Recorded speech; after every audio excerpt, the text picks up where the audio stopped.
తాకట్టులో ఉన్న మీ బంగారం ఈ రోజు ఎంత ధర చేస్తుందో కొమ్మూరి గోల్డ్ వాళ్ళకి కాల్ చేస్తే ఫ్రీ గోల్డ్ కాస్ట్ చెక్ చేసి చెప్తారు. అందరికీ నమస్కారం. సుమన్ టీవీకి స్వాగతం. నేను గీతాంజలి. ఇవాళ మనతో పాటు ఉన్న అతిథి నిజామాబాద్ జిల్లాలో ఉన్నటువంటి శ్రీచక్రపీఠం పీఠాధిపతులు, ప్రముఖ జ్యోతిష్య పండితులు, మనందరికీ ఎంతో సుపరిచితులు, బ్రహ్మశ్రీ డాక్టర్ ప్రదీప్ జోషి గురుగారు.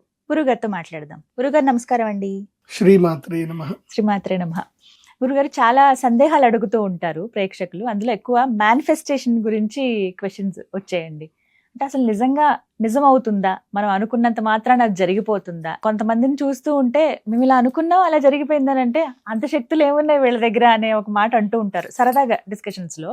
కానీ కొంతమంది ఏమో వీటిపైన తదేకంగా కొన్ని వీడియోస్ చేయడం చూసాం. ఇప్పుడు ఎక్కడ చూసినా ఈ స్పిరిచువాలిటీలో చూస్తే దాదాపుగా మేనిఫెస్టేషనే ఎక్కువగా వినపడుతున్న పేరు. అసలు అంటే ఏంటి?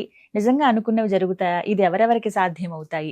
ఒకవేళ మాకు అలాంటి సిద్ధి అని అనుకుంటే గనక అది వస్తే ఎలా మేము వాటిని వినియోగించాలి, ఎలా వస్తాయో కూడా తెలియచేయండి. శ్రీ గురుభ్యో నమః.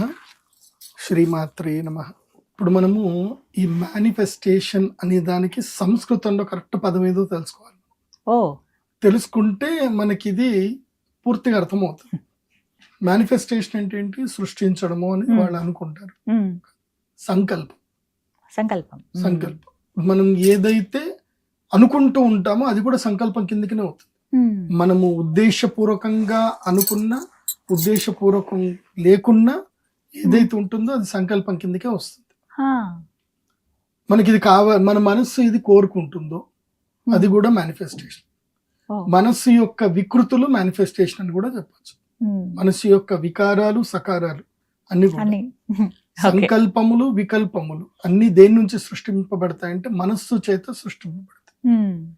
మనము దేవీ భాగవతంలో వెళితే, అంటే వ్యాస భగవానుల వారు రచించినటువంటి అష్టాదశ పురాణాల్లో మనము లాస్ట్ అంటే ఇప్పుడు మొత్తం అంత అయిపోయి మనకి సినిమా క్లైమాక్స్ చూస్తే సినిమా ఏంది అనేది మనకి కొంచెం అర్థమైపోతుంది.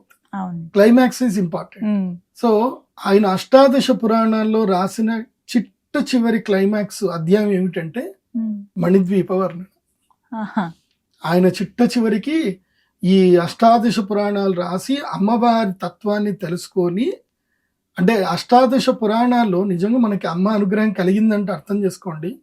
వ్యాస భగవాన్ల వారు 18 పురాణాల్లో మొట్టమొదటిగా, అంటే మద్వయం బద్వయం చైవ భ్రత్రయం వచతుష్టయం అనాపలింగ కూస్కాని పురాణాన్ని ప్రచక్షతే అని చెప్పారు.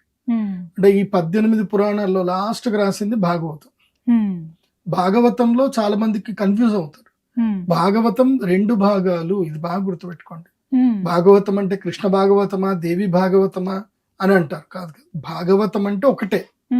భగవతః సాన్నిధ్యం యత్ ఉక్తం చరితమిదుక్తం తద్ భాగవతం సంస్కృతం. అయితే ఇక్కడ భగవంతుడు అంటే కేవలం కృష్ణుడే అనుకుంటారు.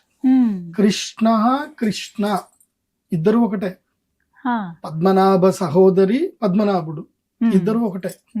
ఇద్దరు నీలివర్ణంలోనే ఉంటారు. కాబట్టి కృష్ణ అవతారం ఏదైతే ఉందో అదంతా భాగవతం. కృష్ణావతారము తర్వాత జనమేజయుడు ఏదైతే యాగం చేస్తున్నాడో, సర్పయాగం చేస్తున్నాడో, అప్పుడు వ్యాసుల వారు వచ్చి మొత్తం చెప్తారు. అది దేవి భాగవతం. అంటే భాగవతాలు 2 కాదు, 2 ఒక్కటే. కాకపోతే పూర్వపీఠిక, ఉత్తర పీఠిక లాగా అంతే అనుకోవాలి మనం. అంటే దశమ స్కందాలు ఏవైతే అందులోపల కృష్ణ వృత్తాంతం అంతా ఉంటుంది. అయితే దేవి భాగవతం లోపల చిట్ట చివరి అధ్యాయం లోపల వ్యాసుల వారు ఏం చెప్పారు? అమ్మవారు తన సంకల్ప మాత్రము చేత ఈ సమస్త సృష్టులను, సమస్త జగత్తుని సృష్టించారు అని చెప్పారు. అదే బ్రహ్మాండ పురాణంలో లలితా సహస్రనామంలో వెళ్తే మనకేం తెలుస్తుంది? ఉన్మేష నిమిషోత్పన్న విపన్న భువనావళి అని చెప్తారు.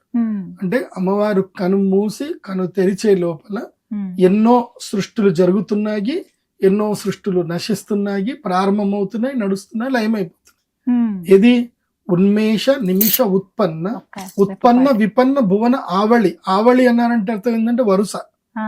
ఇప్పుడు మన వెనుక పూలదండ ఉంది, ఆ పూలదండల వరుస ఎట్లుందో అలా దండల వరుసలాగా అలా అయిపోతున్నాయి, పుడుతున్నాయి, నశిస్తున్నాయట. అంటే అది అమ్మవారి కనురెప్ప వేసే లోపల, అంటే ఆ సంకల్ప మాత్రము చేత అమ్మ ఏమనుకుంటుందో అట్లా జరిగిపోతాయట. అన్ని సృష్టిలు జరుగుతాయట. ఓకే, సో ఇది ఒకటి బాగా గుర్తుపెట్టుకోండి. ఇది ఏమన్నాము, అమ్మవారి యొక్క సంకల్ప మాత్రము చేత.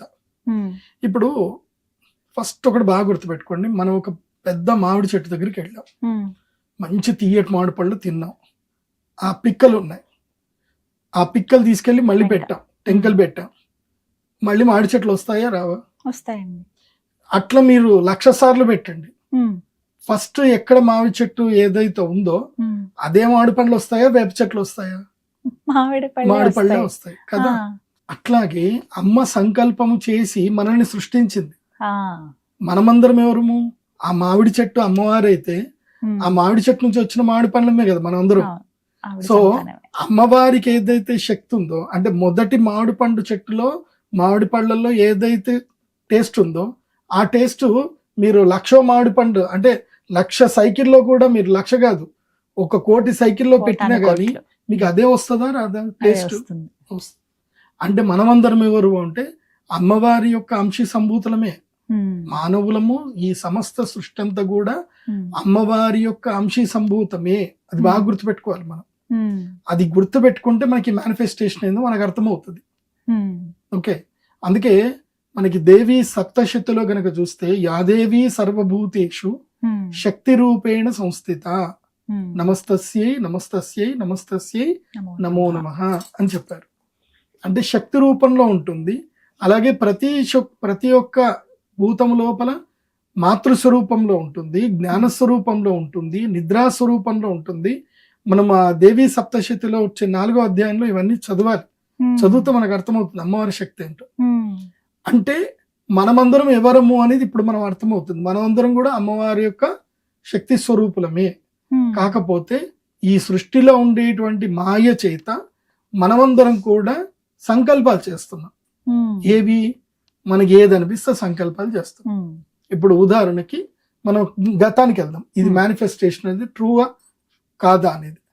గతం లోపల కాళిదాసు లాంటి వాళ్ళు నాటకాలు రచించారు. ఆ నాటకాలందరూ చూస్తున్నంత సేపు చాలా మంది ఈ నాటకాలు ఇంత అద్భుతంగా ఉన్నాయి, ఇంకా అద్భుతంగా బాగుంటుందేమో అని అక్కడ అనుకున్నారు. ఆ జనరేషన్ అనుకున్నారు. అవి రాను రాను ఏమైపోయాయి, దృశ్య రూపంలోకి వచ్చేసి సినిమా రూపంలోకి వచ్చాయి. ఆ సినిమా రూపంలోకి వచ్చేసరికి ఇదేదో బాగున్నట్టుంది అని జనాలందరూ ఏమనుకున్నారు, మేము కూడా పాడాలి, మేము కూడా నటించాలి అని జనాలందరూ మేనిఫెస్టేషన్ వేసుకుంటూ వచ్చారు. ఎప్పుడు మన 1960s నుంచి తీసుకుంటే జనాల యొక్క మేనిఫెస్టేషన్ ఏంది, జనాలు కోరుకుంటున్నారు నేను కూడా పక్షిలాగా ఎగరాలి అనుకున్నారు. ఎగిరారా లేదా? నేను కూడా పాడాలి అనుకున్నారు, పాడుతున్నారు. సో నా పాట అందరికి వినపడాలి అనుకున్నారు. మళ్ళీ ఏమైంది, సోషల్ మీడియా వచ్చింది. నేను కూడా నటించాలి అని వాళ్ళు అనుకున్నారు ఎప్పుడో. మళ్ళీ వాళ్ళు ఇంకో జన్మలో పుట్టారు, ఇప్పుడు సోషల్ మీడియాలో నటిస్తున్నారు, రీల్స్ చేస్తున్నారు. సో మేనిఫెస్టేషన్ ఎప్పుడు కూడా ఆగదు. ఈ సృష్టి అనేటువంటిది అమ్మవారు చేస్తుంది అనుకుంటారు, కాదు కాదు, ఆల్రెడీ చేసి వదిలేసింది. మనమందరం ఏం చేస్తున్నాం అంటే మన మేనిఫెస్టేషన్ తోటి మనం క్రియేట్ చేసుకుంటూ వెళ్తా ఉంటాం. అది అంతే, అది జరుగుతూ ఉంటుంది. ఆఖరికి అదంతా స్థితికారకంలో వస్తుంది. మన మేనిఫెస్టేషన్స్ అన్ని కూడా స్థితికారంలో వస్తాయి. ఆఖరికి అమ్మవారు వచ్చేసి అయిపోయిందా మీ ఆటలన్నీ అయిపోయా, ఏం దిక్కుమాల కోరికలన్నీ కోరుకొని ఒక్కొక్కరు కొట్టుకొని ఇది చేసుకుంటున్నారా, ఇంకా అయిపోయిందిరే అని చెప్పి ఇలా ఒక చిటికేస్తుంది. అంతే, మొత్తం లైవ్ అయిపోతుంది. మళ్ళీ మొదటి నుంచి మళ్ళీ సృష్టి ప్రారంభం అయిపోతుంది. సో ఈ మేనిఫెస్టేషన్ గురించి మనం చాలా బాగా అర్థం చేసుకోవాలి. ఏంటంటే నువ్వు నీ మనస్సు ద్వారా నువ్వు ఏది కోరుకుంటే అది జరుగుతుంది. అది తక్షణం జరగకపోవచ్చు, కానీ భవిష్యత్తులో అంటే నువ్వు ఏదైతే కోరుకుంటున్నావో నీ సూక్ష్మ శరీరానికి భవిష్యత్తులో ఏమేమి అనుభవించాలి, ఏం చేయాలనే దానికి నీవే సృష్టిస్తున్నావు. అంటే నీ భవిష్యత్తు సృష్టికర్తవి నీవే, ఎవరో సృష్టించరు. దేవుడు ఆల్రెడీ చేసి వదిలిపెట్టాడు. నీ మామిడి పండు వెళ్ళిపోయి ఏ తోటలో పడాలి, ఏ నోట్లో పడాలి అనేది నీ చేతిలోనే ఉంటది. కాబట్టి నీవు ఏదైతే సృష్టించుకుంటావో, అందుకోసమే మన యొక్క పూర్వీకులు ఋషులు ఊరికే చెప్పలే ఈ శ్రాద్ధ కర్మలు చేయమని చెప్పి, పెద్దలకు అన్నం పెట్టమని చెప్పి, ఇవన్నీ ఊరికే చెప్పలే. ఆ పెద్దలు ఎవరో కాదు, మళ్ళీ నువ్వే అవుతావు.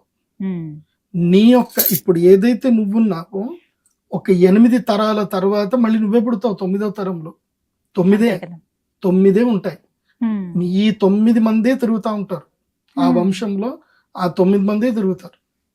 మేనిఫెస్టేషన్ అందుకే ఇంకోటి కూడా చూడండి, ఏ ఇంట్లోనైనా సరే చిన్న కొడుకు లేదా చిన్న కూతురే వాళ్ళే ఈ ప్రపంచానికి మార్గదర్శకులు అవుతారు.